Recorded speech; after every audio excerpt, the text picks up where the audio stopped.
Hola, buenas tardes. Bienvenidos a este Facebook Live que organiza el Instituto Nacional de Contadores Públicos de Colombia, en donde vamos a abordar un tema que ha sido furor en compañía de Carlos Giovanni Rodríguez, socio de la firma Jiménez Higuita Rodríguez y Asociados. Todo lo relacionado y los efectos con la ley de financiamiento. Entonces, sin más preámbulos, Carlos Giovanni va a tomar la palabra. Les agradecemos que nos envíen por favor todas sus preguntas, dudas, inquietudes. Sé que hay muchas. Tenemos un tiempo un poco reducido, pero lo ideal es que a medida que vayan surtiendo todas estas preguntas, ustedes nos las vayan compartiendo por medio del chat que tenemos habilitado en nuestro fanpage. Entonces, bienvenidos, Carlos, bienvenido, tienes la palabra. Bueno, Paola, muchas gracias por esta invitación y muchas gracias al Instituto Nacional de Contadores Públicos por abrir este espacio en esta tarde para debatir un poco pues lo que fue, como lo dices tú, furor la semana pasada frente a la inexequibilidad de la ley de financiamiento, porque se tenían muchas expectativas pues gracias a la importancia de la norma, lo que representa para la estabilidad económica del país, estabilidad presupuestaria del país y la estabilidad jurídica del mismo. Finalmente la Corte Constitucional el 16 de octubre, el pasado 16 de octubre, decide declarar inexequible la norma, pero haciendo uso de las facultades que tiene, pues modula la sentencia y no declara una inexequibilidad simple que hubiese traído unas consecuencias bien importantes para el país. Habría sido un problema un poco, estaríamos hoy analizando una situación totalmente diferente, y decide como darle una segunda oportunidad. Es como cuando uno pierde un examen y le dicen vamos a ir a la recuperación.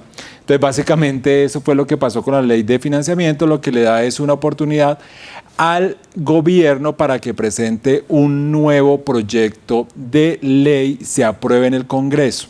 Esto, como he escuchado de muchos expertos en la materia, pues realmente deja un poco en una mala situación al gobierno, pero le da una importancia preponderante al Congreso de la República, pues quien es el que va a determinar qué es lo que se va a aprobar, porque si bien la idea es pasar nuevamente la misma ley, más o menos como lo leí por ahí, control B, control C, control C, control B primero que todo, pero como lo leí, pero básicamente no va a ser así. Sabemos que eso no va a pasar así del todo, porque al menos desde lo técnico se tienen que hacer algunos ajustes, y adicionalmente desde lo político pues se van a aprovechar para, pues eso es realmente volver a tramitar toda la norma, volver a hacer todo un trámite de la ley, y entonces se van a querer incluir nuevas cosas o de pronto arreglar las que ya estaban, o hacer una modificación a la norma o al proyecto como es debido, como que presente el gobierno nacional.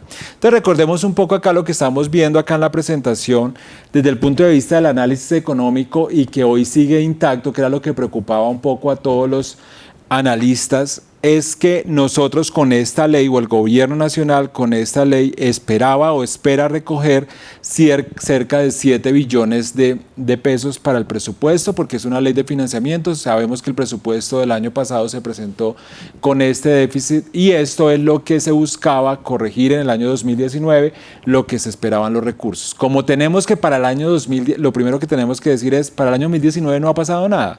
Todavía no ha pasado nada, porque todas las leyes y que vamos a hacer un repaso como cuáles son los efectos que esto tendría, pues para el año 2019 en lo que está corriendo: retención en la fuente, impuestos sobre las ventas, impuesto al consumo de bienes inmuebles, todo va a ser igual cuando cerremos. Como renta es un impuesto de periodo, pues a medida que cerremos renta, pues cuando nosotros cerremos el impuesto a la renta, lo vamos a tener con las leyes que están hoy vigentes. Para los que han mandado todo lo que ha circulado por redes sociales de que van a votar el estatuto o van a vender el estatuto del año 2019, pues no, porque ese es el estatuto con el que vamos a hacer la declaración de renta. Entonces no lo podemos abandonar todavía, porque pues esa norma va a tener una vigencia de un año, una reforma tributaria que tiene una vigencia de un año, pero tiene una vigencia y se va a tener que aplicar. Entonces, se declara inconstitucional la norma por vicios de trámite, más no de fondo.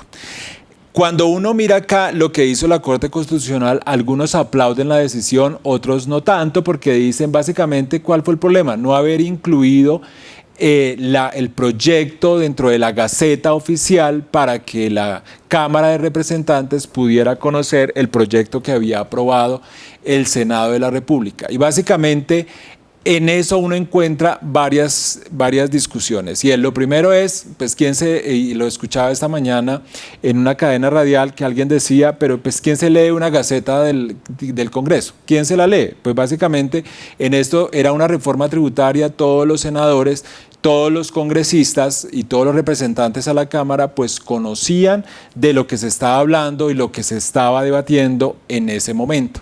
Pero bueno, eso está en la ley y hay que cumplirla. La ley, o como se tramitan las leyes en Colombia, es que debe haber una publicación, debe haber pues establecerse un procedimiento y debe cumplirse el procedimiento, y lo que hizo la Corte Constitucional es velar porque se cumpliera ese procedimiento.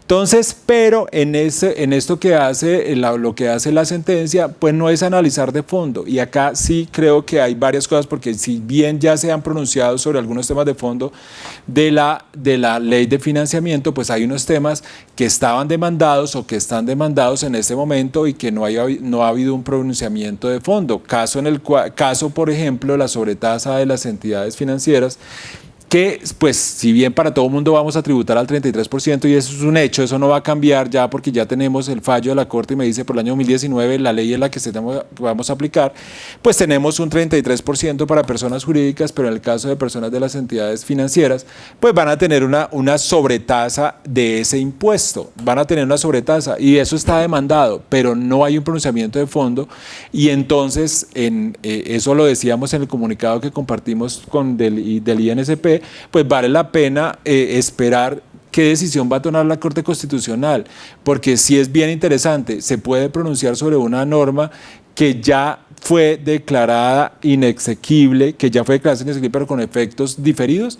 Pues yo creería que de pronto sí se tiene que estudiar, básicamente porque por el año 2019 esta norma sí va a tener efecto. Entonces, si hubiese habido una inexequibilidad simple, pues las entidades financieras no tenían que haber pagado esta sobretasa. Hasta el momento, como está, pues bajo la norma, pues tienen que pagar la sobretasa. Esperemos si hay pronunciamiento de fondos o si de pronto la Corte, teniendo en cuenta que la norma ya fue declarada inexequible con efecto diferido, pues decide declararse inhibida. Pero en ese sentido, sí es bien interesante mirar, porque acá solamente lo que se estudiaron fueron la inconstitucionalidad por vicios de trámite. Entonces la norma seguirá vigente hasta el 31 de diciembre y el gobierno deberá presentar una nueva un nuevo proyecto antes de que se termine el año, o sea, antes del 31 de diciembre. Están dentro de los términos, la idea es que se presente con mensaje de urgencia, pues se va a tramitar dentro de estos 2 meses, y lo que nosotros, en la experiencia que ustedes y nosotros hemos vivido, es que las reformas tributarias se terminan aprobando los 2 últimos meses. Entonces yo creo que en esta o la otra semana ya deberíamos tener el proyecto, pero como lo dije inicialmente, no puede ser, por más de que hemos dicho que sea el mismo proyecto, no podrá ser el mismo, porque ustedes pónganse a pensar, nomás el impuesto al patrimonio, pues no puede decir que el impuesto al patrimonio, el hecho generador es los activos que haya tenido a 1 de enero del 2019, porque estaríamos hablando de manera retroactiva, pues podría decirlo, pero pues la idea sería que el impuesto al patrimonio sea con los activos a 1 de enero del año 2020, pero pues son situaciones que se pueden llevar, aunque podría establecer pues un hecho generador antes, pero podría ser incluso a 31 de diciembre del año 2019. Entonces, ahí hay varias cosas, pues nosotros sabemos que hay varios puntos de fondo, varios puntos importantes. Hay otras cosas que si no se aprueban de pronto no pasa nada, pero lo que vamos a revisar en esta hora o en esta media hora, pues son esos puntos que realmente son importantes y que tienen algún efecto. Entonces, la declaratoria de inexequibilidad surtirá efectos a partir del 1 de enero del 2020 y a fin que el Congreso, dentro de la potestad de configuración que le es propia, expida el régimen que ratifique, derogue, modifique o subrogue en los contenidos de la ley. Entonces, fíjate, hay diferentes opciones que pueden darse. Uno, que pues básicamente el Ejecutivo presente una nueva ley y el Congreso lo único que haga es ratificar esa norma, cumpliendo lógicamente con todo el procedimiento y haciendo bien las cosas. Pero también se le da la posibilidad para que lo modifique, también se le da la posibilidad para que modifique o que simplemente diga no estoy de acuerdo con este proyecto y vamos a la figura que básicamente dio mucho de qué hablar, y es la revisencia de las normas que estaban vigentes antes de la ley, que la misma norma lo trae, porque básicamente si nosotros tenemos acá, si no se logra tramitar una nueva reforma antes del 31 de diciembre del año 2019, en este caso, de acuerdo con la decisión de la Corte, operará el fenómeno de la revisencia de la norma derogada, es decir, que a partir del 1 de enero cobra vigencia la normativa tributaria que existía antes de la ley 1943. Entonces volveríamos a aplicar todo lo que fue derogado con la ley 1943 y se daría el fenómeno de la revisencia. Pero me salté esta. Entonces, ¿qué fue lo que dijo la Corte ahí? Violación de los principios de publicidad y consecutividad.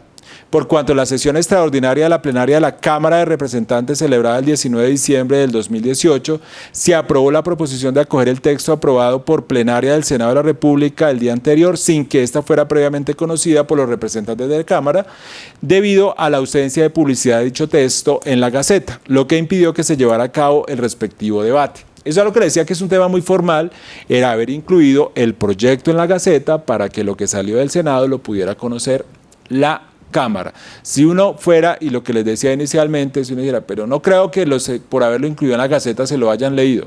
Importante, es un proyecto que se estaba tramitando. Pero bueno, así está la norma, y lo que hizo la Corte fue darle, pues básicamente, lo que hizo la Corte Constitucional fue respetar lo que está en la ley.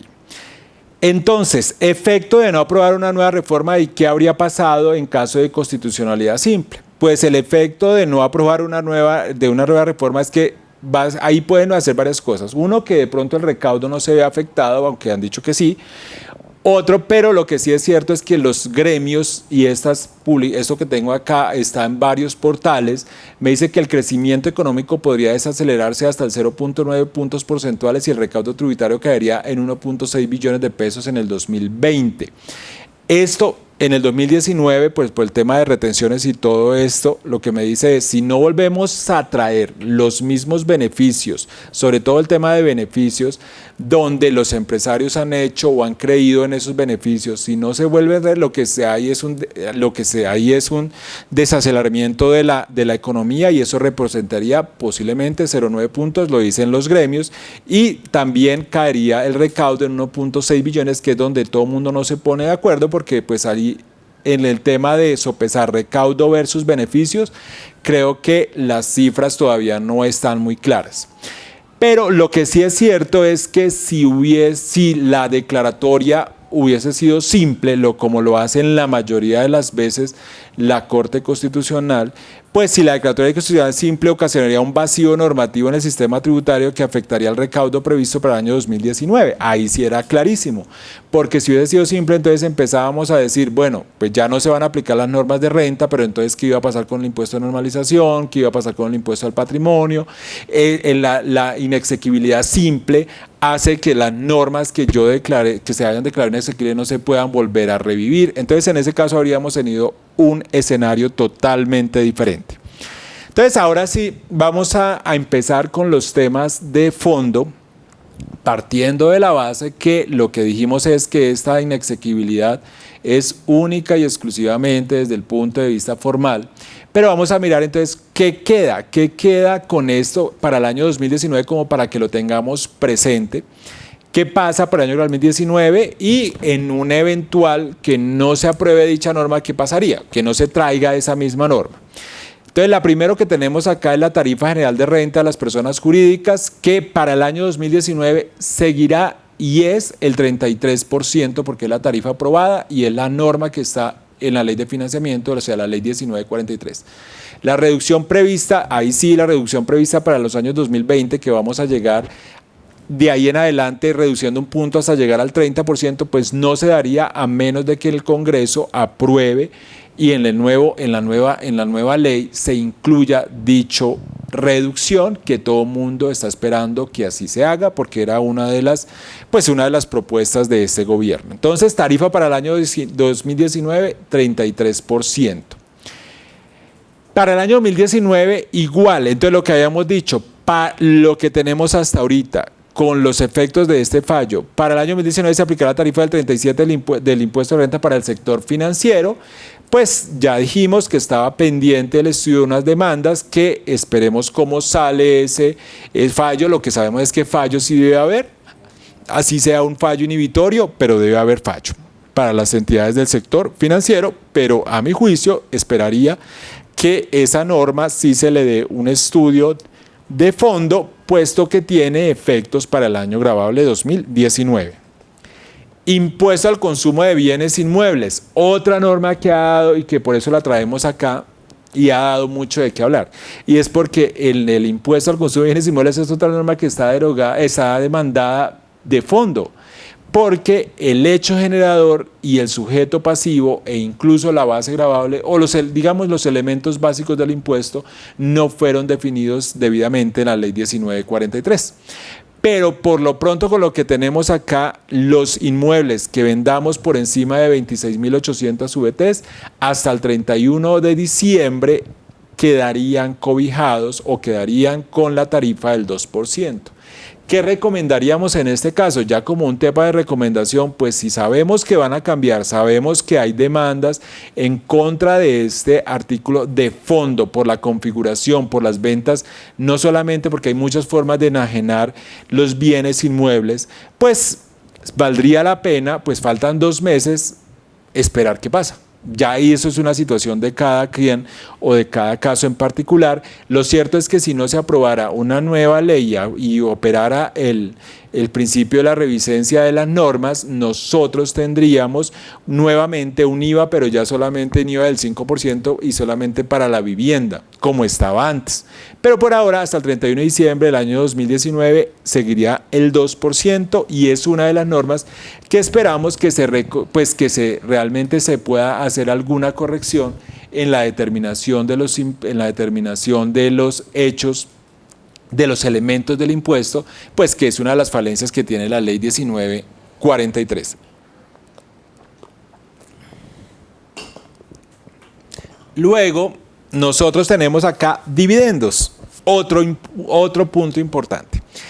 La ley de financiamiento y más allá por unas recomendaciones de la OCDE, nuestro sistema tributario está migrando a básicamente pasar de concentrar toda la tributación en las personas jurídicas a hacer una combinación y pasar o distribuir la tributación entre personas naturales y personas jurídicas.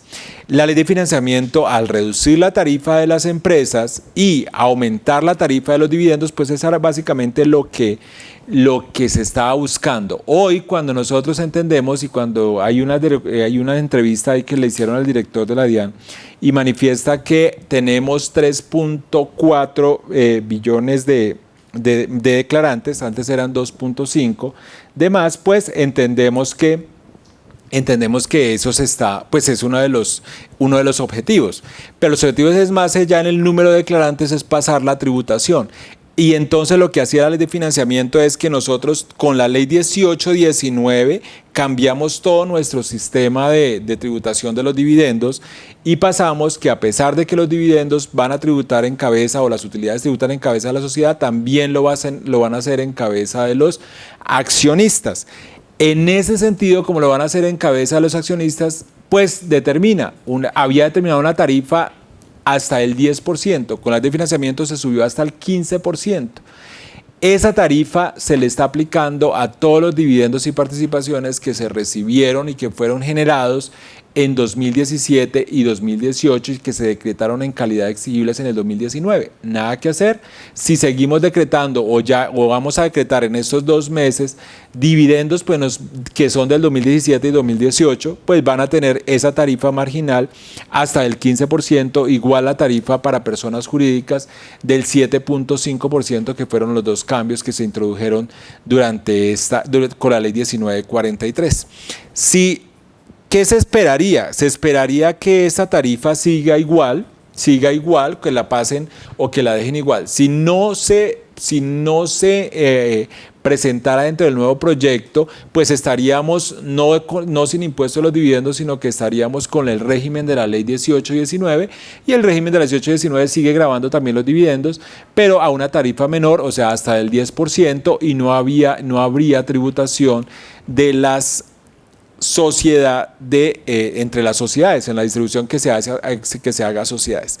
Yo creo que ahí en ese punto sí vale la pena que en el nuevo proyecto se analizara, ya teniendo en cuenta todos los problemas desde el punto de vista técnico que han dicho los diferentes sectores que presenta ese 7.5 cuando yo hago la distribución de una sociedad a otra sociedad. Sí sería importante que se analizara la posibilidad de definir eso, que se dejara o como impuesto definitivo, pero eso como retención que se traslada al beneficiario final es muy complejo y son situaciones que no son fáciles de aplicar. Entonces se podría decir que solamente se graba la primera distribución, pare de contar, y que sea impuesto para la sociedad, podría ser una solución, porque ese sistema que trae la ley 1943 no vale la pena, pues aprovechando esa oportunidad, como le digo, es cuando uno vuelve y hace la recuperación. Entonces en esta recuperación de esto sí debería poderse, o debería el Ejecutivo proponer un cambio y revisar ese procedimiento. Bueno, la tarifa no sé, la tarifa eso depende ya del tema, pero sí el procedimiento de esos dividendos, porque es más los problemas operativos que esto conlleva. Listo. Tenemos acá un tema por el cual todo el mundo pregunta: ¿qué va a pasar con el régimen simple? Porque nos acabamos de inscribir en el régimen simple y me lo declaran inexequible, y pues los beneficios y las expectativas que se tienen son bien importantes. Voy a mirar acá las cifras que estaba revisando. Las cifras que estaba revisando acá es que, según esto, las cifras del director general, 8.500 personas se inscribieron en el régimen simple. Más o menos seríamos como una tabla, como una cifra de 7.500 personas, pero me pareció interesante que la declaración que se hace es que 4.000 de esas personas ya estaban, pero 3.500 personas nunca habían presentado una declaración, lo cual es una noticia fabulosa para el país, porque quiere decir que el régimen simple está logrando su cometido.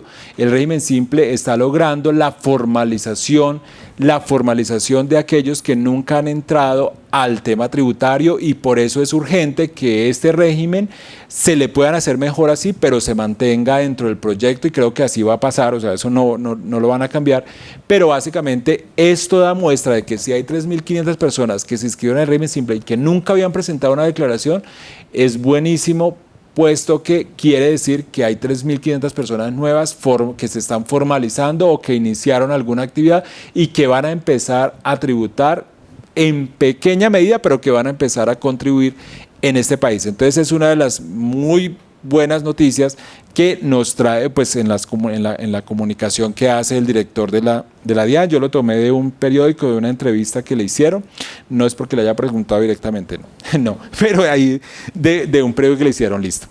Sería muy conveniente que se aprovechara para corregir las falencias de la norma. De no ser aprobada la nueva ley, esos contribuyentes en el 2020 pasarían al régimen ordinario. Pues si no se aprobara la nueva ley, que no es el escenario que nosotros queríamos dejar ahorita, pues se pasarían al régimen ordinario de renta.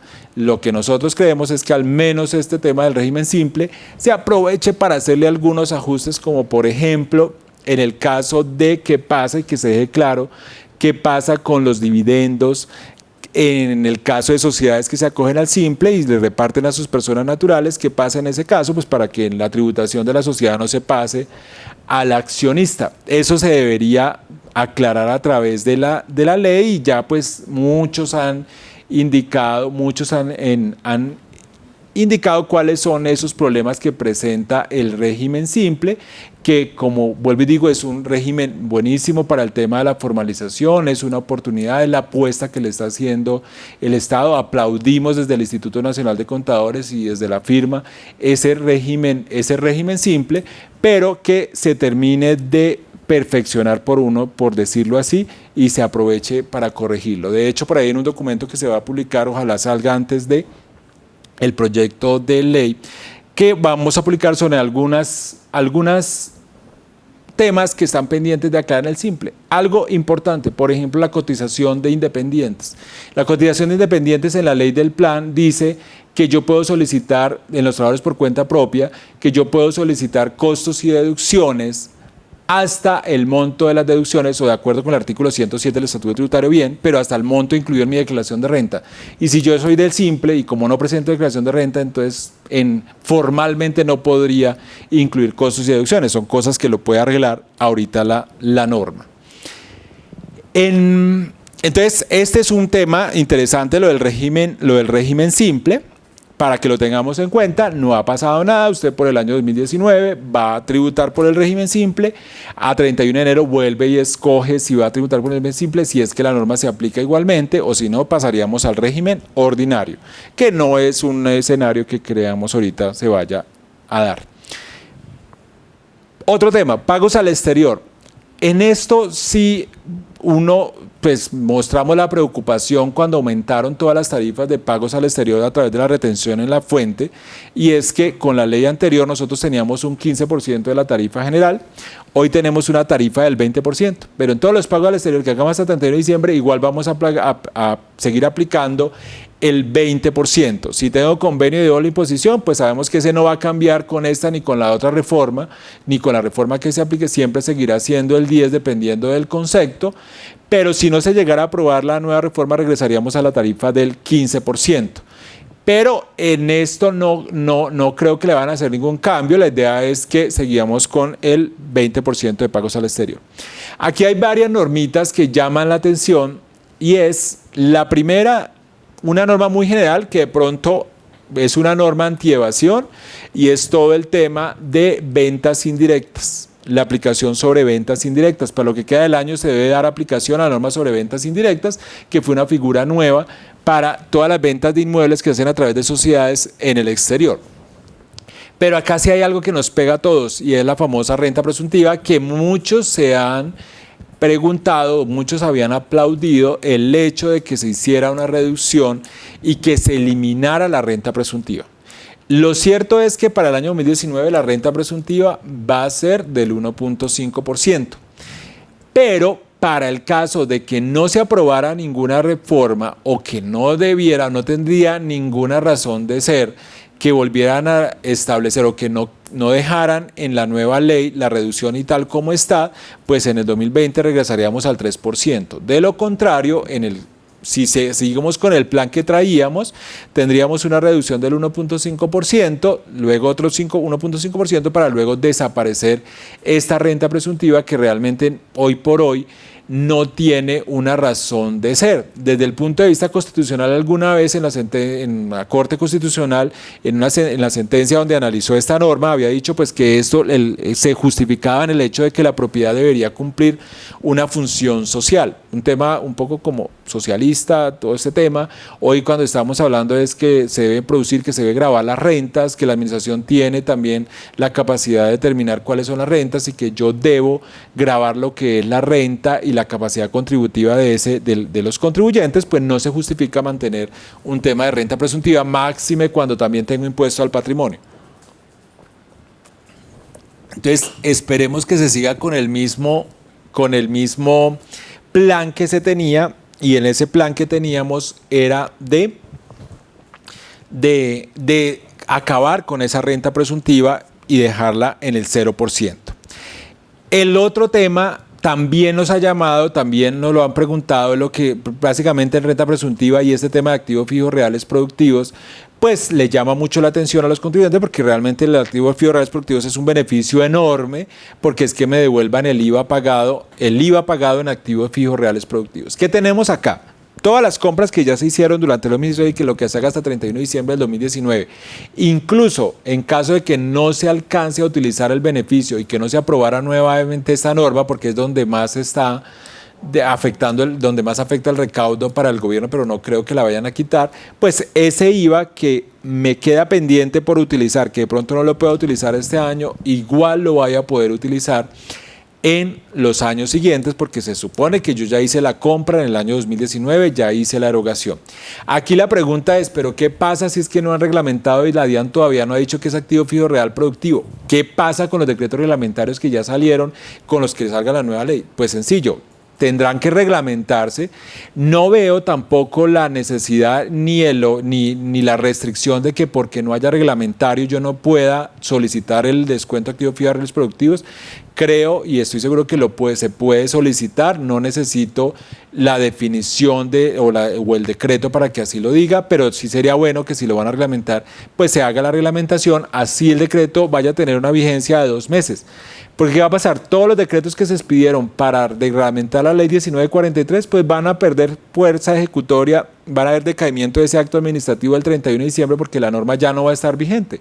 Entonces, sí o sí, cuando salga la nueva ley, así sea el mismo régimen simple que se saque, pues se tendrá que sacar un nuevo decreto. Así se hace otra vez control C o control V, pues se tendrá que expedir nuevamente el decreto reglamentario de cada una de las normas que ya se habían reglamentado. Y las que falten por reglamentar, pues se tendrían que reglamentar en estos 2 meses, porque como lo hemos dicho, esa norma va a tener vigencia por el año gravable 2019.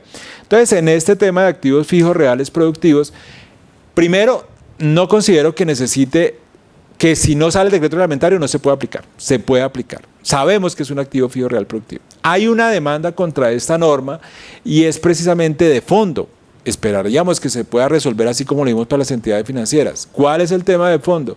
El tema de fondo de la demanda de activos fijos reales productivos es que establece una diferenciación entre que la persona sea responsable y no sea responsable de IVA, lo cual no tiene ninguna justificación desde el punto de vista de la igualdad, porque pues el que es responsable de IVA paga el IVA en la compra del activo como el que no es responsable. Eso no tiene nada que ver. Tuviera que ver si me estuvieran diciendo que el beneficio me lo va a tomar vía descontable. No, aquí me lo voy a tomar es vía descuento tributario en el impuesto sobre la renta. Respecto, eso en cuanto a ese. El otro descuento que pues por todo el mundo pregunta es respecto al ICA como descuento tributario. Pues que ese ICA como descuento tributario, igual, el ICA que yo alcance a pagar durante el año gravable 2019, el 50% de ese ICA lo voy a poder llevar como descuento tributario, lo voy a poder llevar como descuento tributario. Pues el resto pues no me lo voy a poder llevar ni como costo ni como deducción porque pues el hecho es que me llevo el 50% como descuento y el otro 50% pues no va a ser un gasto deducible en el impuesto sobre la renta. Esperemos con la nueva reforma si va a seguir con ese beneficio o no. La pregunta es, ¿y qué va a pasar con el que no logre pagar este año? Pues si no lo logro pagar, pues se ajustará a las normas que tenga para el año gravable 2020. Si sigue la misma norma, pues será descuento en el momento en que yo lo vaya a pagar. ¿Qué pasa si por los límites, por ejemplo, yo no tengo impuesto a cargo? Pues este sí no está permitido llevarlo en periodos siguientes. Entonces, simplemente, pues sí, podré llevarlo como deducción el 100%, pero pues ese descuento no lo voy a poder solicitar en años siguientes. Subcapitalización y responsables de IVA. Aquí, como para terminar con estos dos temas, en el tema de subcapitalización, un tema bien importante porque el cambio que realmente, este es uno de los cambios que uno dice, puede hacer planeación, puedo revisar, puedo mirar frente a la forma de adquirir mi endeudamiento, frente a la forma como yo estoy solicitando la deducción por intereses. Porque básicamente, frente a la norma de subcapitalización en el año 2019, pues la norma se cambiaba o se cambia, o lo que vamos a aplicar es que precisamente el endeudamiento ya no eran 3 veces el patrimonio líquido, sino eran 2 veces, pero tenía el beneficio, a pesar de que me disminuía ahí, tenía el beneficio de que solamente iba a mirar las deudas con vinculados económicos y no todas las deudas que generaran intereses, lo que conllevaba a que mi rechazo por intereses fuera menor. Claro, pues iba a bajar solamente, ya no tenía de endeudamiento con vinculados económicos, ya no había rechazo. Esperemos que esta sí sea una de las normas, porque esa norma, a pesar de que fue demandada en su momento cuando fue establecida por la ley 1607, pues esperemos que se haga el estudio de fondo. Entonces, ahí en cuanto a su capitalización, Lo cierto es que miraremos cómo lo va a pasar, pero no tendría sentido de que haya un cambio en el proyecto que pase el gobierno. Y por último, frente a los responsables de IVA y más frente al IVA, se le ha preguntado y han empezado a salir qué es el ruido que generan estas reformas tributarias y es qué va a pasar con IVA, se va a volver a grabar, incluso ya han habido ya por allá que eso es más ruido que se genera para empezar a meter otras cosas y es que básicamente que volver a la discusión que si se va a grabar los productos de la canasta familiar, que si se va a ampliar la base, que si se van a cambiar los excluidos por exentos. No, la idea es que lo que ha dicho el gobierno es vamos a pasar la misma ley, no vamos a tramitar una nueva norma. Yo creería que en este momento, bajo el escenario que tenemos, el pretender volver a la discusión inicial de que si grabamos todos los productos de la canasta familiar, sería entorpecer todo y generar todo un debate como se generó con el proyecto de la ley de financiamiento que no vale la pena y por las condiciones políticas y las condiciones que estamos hoy valga la pena dar. Sin embargo, pues esa no es una discusión desde lo académico, sino una discusión más desde lo político y desde la conveniencia o no, porque lo cierto, conveniencia o no del nuevo proyecto, porque lo cierto es que para los inversionistas, para las personas, para los contribuyentes, para todos, lo más lógico es que se dé una continuidad a las normas que había establecido la ley 1943 y se mejoren o se corrijan ciertos errores que se habían o ciertas cosas que estaban mal en esa ley de financiamiento. Eso sería lo más lógico y no pretender pasar un proyecto totalmente distinto. Lo que pasa es, como lo dije inicialmente, esto va a pasar por el Congreso y en el Congreso pueden pasar muchas cosas. Otra cosa, y es que también se ha dado, como dijeron, pueden aprobar la misma ley, entonces aprovechar para incluir una nueva amnistía o una nueva normalización de activos. Eso sí lo podría pasar porque es el mismo proyecto inicial, sino con una nueva fecha. Entonces, en vista de que no se ha declarado inexequible la norma por vicios de fondo, donde no podrían revivir la nueva norma, en este caso sí se podría establecer una nueva normalización tributaria, porque muchas personas, lo cierto es, sí, muchas personas de pronto no tomaron la decisión de normalizar la normalización tributaria por lo que podía pasar con esa sentencia. Entonces, podría ser que a pesar de que la cifra le fue muy bien a la administración de impuestos frente al recaudo y que se recaudó más de lo esperado, puede ser que no todos los contribuyentes hayan optado por normalizar precisamente por la incertidumbre que podía pasar frente a la normalización tributaria. Entonces, eso sí podía pasar. Entonces, aquí, frente a lo que teníamos en la diapositiva, se seguirá hablando por ahora de responsables y no responsables de IVA, y en caso de que no se apruebe la nueva ley, volveríamos a referirnos al régimen común y régimen simplificado, que en últimas eso sí se debería ser algo importante, y es que este tema de responsables y no responsables, como que no, al menos desde el punto de vista conceptual, no es tan fácil digerirlo, de explicar y que se volviera al régimen común. Yo sé que el tema del simplificado, incluso a algunos les ha pasado que se inscribieron en el simple pensando que estaban en el régimen simplificado, entonces eso podía conllevar a confusiones, pero eso de responsables y no responsables, cuando también desde el punto de vista conceptual no es tan bueno y de pronto sí lo deberían revisar. Pero pues lo cierto es que hasta el momento todos los mensajes y todo lo que hemos recibido y todo lo que uno puede, las declaraciones tanto del ministro como de todo, es que radiquemos la nueva ley. Pero pues un mensajito sí, no es que radicaron la nueva ley, la aprobaron y ya no volvámosla a estudiar, porque sí nos toca hacer todo el estudio comparativo, porque no va a pasar exactamente igual, porque hay unos temas técnicos, hay unos temas que no se pueden traer con la misma norma. Entonces, básicamente eso era lo que les queríamos comentar en esta un poco más de media hora, 40 minutos, frente a los efectos de la inexequibilidad. Esto es casi que lo mismo que enviamos por el instituto en el comunicado. Entonces, ahí lo tienen. Hay otros puntos que no lo trajimos por lo extenso del tema, pero básicamente eso era lo que queríamos compartir. Entonces, no sé si teníamos preguntas ahí. ¿Listo? Entonces Entonces los invitamos a que nos envíen sus preguntas, por favor, para que de esa manera nuestro especialista, Carlos Giovanni Rodríguez, pueda atender cada una de estas inquietudes. Sé que hay bastantes.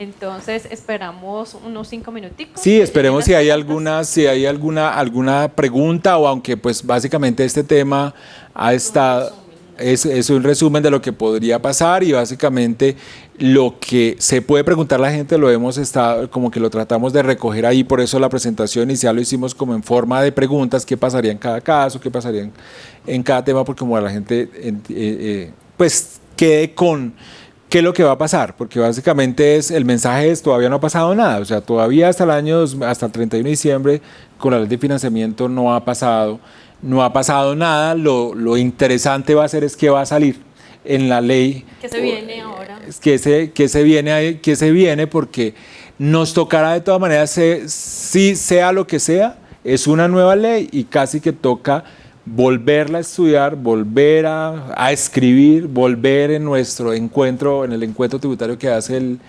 INSP, es otra reforma tributaria. Entonces vamos a tener como si fuera un año no es como si fuera, es un año con reforma tributaria, donde los temas fuertes del tema van a ser lo que trae la nueva ley de reforma tributaria, Así es, pues no hemos recibido preguntas. Casi que lo que mencionabas, Carlos Giovanni, esta presentación va a quedar colgada en nuestro fanpage de Facebook para que las personas allí lo puedan volver a visualizar y puedan obviamente ver un poquito más detalladamente cada uno de los puntos y el panorama que nos ha evidenciado aquí Carlos Giovanni. De esa manera pues obviamente vamos a generar un poquito más de amplitud en cada uno de los temas y en detalle en el encuentro contable, como lo mencionabas, en el mes de enero. Entonces, pues no recibimos preguntas. Que es 22, 23 y 24, que le madrugan harto al tema. Entonces esperemos que para eso ya tengamos más Claro que sí. el comparativo, porque los documentos que van a salir es el comparativo de lo que había y de lo que hay de reforma tributaria, pero pues no sabe, pues eso es lo interesante de todo este tema. Aún estamos, como tú lo dices, a la expectativa, qué va a pasar, y no vamos a saberlo antes del 31 de diciembre. Sí, más o menos como siempre, el 28 de diciembre lo vamos a tener. Vamos a tener vamos a tener la nueva ley, aunque no es un indicador, pero pues apenas radique, que debe ser en estos próximos 10 días, 15 días el proyecto, vamos a saber qué radicó el gobierno. Pero acordémonos que con la reforma, con esta ley de financiamiento, una cosa fue lo que se radicó el gobierno y otra cosa lo que salió en el Congreso, que pues miren lo que terminamos. Entonces eso pueden pasar muchas cosas, pero con esa primera ya podemos hacer como una qué diferencias propone el gobierno nacional. Listo. Bueno, pues no recibimos preguntas, esperamos que todo haya quedado muy claro. Carlos Giovanni, muchas gracias, amigo de la casa. Entonces, todas las dudas que tengamos, pues las vamos a poder ir registrando acá en la fanpage del instituto, y pues obviamente con el apoyo de Carlos Giovanni vamos a dar respuesta a cada una de estas inquietudes. Los esperamos en una nueva versión de Facebook Live. Feliz tarde para todos, que estén muy bien. Bueno, muchas gracias.